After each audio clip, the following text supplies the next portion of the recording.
how to transfer domain from Hostinger to another Hostinger account. So hello guys and welcome back to today's video. In today's video, let us teach you how you will be able to transfer the domain that you have purchased to another Hostinger account.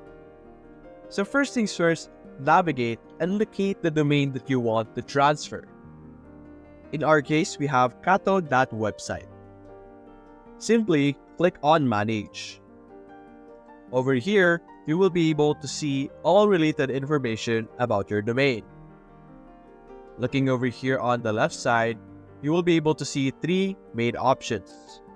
Simply select Domain Ownership. After that, you will be able to see here, tiny bit on the bottom, the option to move domain to another Hostinger account.